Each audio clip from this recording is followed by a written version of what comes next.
ఋషికొండ తరతరాలుగా ఉన్న ఒక బంగారం లాంటి కొండను పూర్తిగా గొరిగేసి మీకోసం ఒక ప్యాలెస్ కట్టుకొని మీ బాత్రూంలో కూడా సీ వ్యూ ఉండాలని 500 కోట్లు ఖర్చు చేశారు.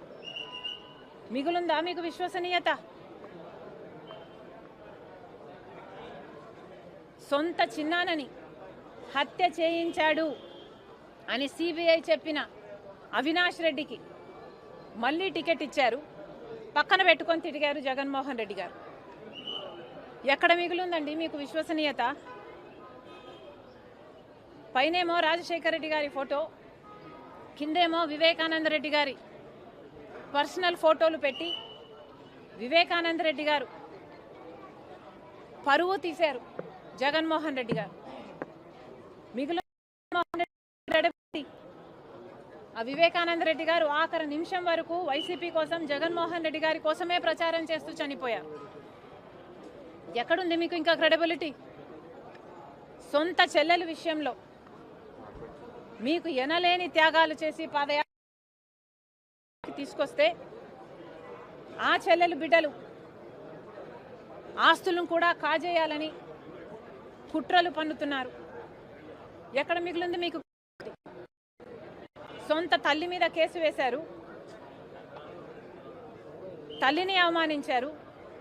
సోషల్ మీడియాలో అసలు విజయమ్మ గారు షర్మిలమ్మను అక్రమంగా కన్నారు అని ప్రాపగాండా చేశారు. ఎక్కడ మిగులుందండి మీకు క్రెడిబిలిటీ? జగన్మోహన్ రెడ్డి గారు 5 సంవత్సరాలు ముఖ్యమంత్రిగా ఉన్నారు. రాజశేఖర రెడ్డి గారు 5 ఏళ్ళు ముఖ్యమంత్రిగా ఉంటే ప్రతిరోజు ప్రజా దర్బారు చేశారు. మరి జగన్మోహన్ రెడ్డి గారు ఒక్క రోజైనా ప్రజా దర్బార్ నిర్వహించారా? అటు ప్రజలకు కనిపించలేదు, వాళ్ళ నాయకులకే కనిపించలేదు, కార్యకర్తలకు కూడా కనిపించలేదు. ఆఖరికి సిద్ధం సభలకు మాత్రం 100 కోట్లు ఖర్చు పెట్టారు. ఇంకా ఏం చెప్పారు? క్రెడిబిలిటీ గురించి మాట్లాడారు. విలువలు, విశ్వసనీయత ఉండాలి అని మాట్లాడారు.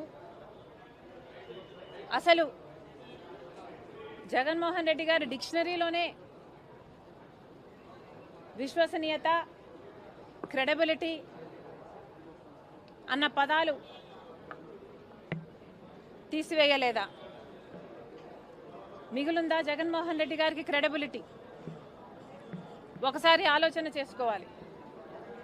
రాజశేఖర రెడ్డి గారు ఏ బీజేపీకి వ్యతిరేకిగా నిలబడ్డాడో అదే బీజేపీతో అక్రమ సంబంధం పెట్టుకు 5 ఏళ్ల పాటు అధికారంలో ఉండి ప్రత్యేక హోదాని తాకట్టు పెట్టి ఆంధ్ర రాష్ట్ర బిడ్డల భవిష్యత్తుతో చెలగాటమాడాడు జగన్మోహన్ రెడ్డి గారు. ఇంకా జగన్మోహన్ రెడ్డి గారు మీకు క్రెడిబిలిటీ మిగిలే ఉందా? రాజశేఖర రెడ్డి గారు జలయజ్ఞంలో తలపెట్టిన ప్రాజెక్టులను 6 నెలల్లో మీరు పూర్తి చేస్తామని చెప్పారు. అది మీరు నవరత్నాలలో కూడా పెట్టుకున్నారు. ఆఖరికి అది పూర్తి చేయకపోగా కనీసం రాజశేఖర రెడ్డి గారు కట్టిన ప్రాజెక్టులు ఏఎంసీ మెయింటెనెన్స్ కూడా మీరు చేయకపోతే గేట్లు ఊడి నీళ్లలో తేలుతున్న ముఖ్యమంత్రిగా మీరు పట్టించుకోలేదు. ఇంకా ఎక్కడుందండి మీకు క్రెడిబిలిటీ? పూర్తి మద్యపాన నిషేధం చేస్తామని చెప్పారు జగన్మోహన్ రెడ్డి గారు. మద్యపాన నిషేధం చేయకపోగా ఓన్లీ క్యాష్ అని మద్యం మాఫియా నడిపి బూమ్ బూమ్ లాంటి నాసిరకం మద్యం సప్లై చేసి ప్రజల జీవితాలతో ఆడుకున్నాడు జగన్మోహన్ రెడ్డి గారు. ఇక ఎక్కడుంది మీకు విశ్వసనీయత?